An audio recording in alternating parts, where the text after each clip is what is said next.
اسی طرح سے امام کے قریب ہونا آپ سن چکے ہیں، خاص طور سے اس میں تنبیہ اللہ کے نبی صلی اللہ علیہ وسلم کی، اس لیے الگ سے اس کو ذکر کر رہا ہوں۔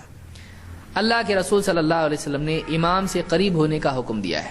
آپ فرماتے ہیں احضروا الجمعہ، جمعہ کے لیے آیا کرو، وادنوا من الامام، اور امام سے قریب رہو، یعنی امام سے قریب بیٹھو جمعہ کے خطبے کے لیے۔ فإن الرجل لا يزال يتباعد حتى يؤخر في الجنة وإن دخلها، آپ نے فرمایا آدمی پیچھے پیچھے پیچھے ہی رہتا ہے یہاں تک کہ وہ جنت میں جانے میں بھی پیچھے ہو جاتا ہے، چاہے جنت میں جائے۔ بھئی جلدی جانا ہے کہ دیر سے جانا ہے؟ کہیں بھی آدمی بس میں جانا ہو یا کسی کمرے میں جانا ہو یا کہیں بھی جانا ہو، آدمی کیا کرتا ہے؟ دھکا وکا دے کے پہلے جانے کی کوشش کرتا ہے۔ جنت میں کیوں لیٹ جانا ہے؟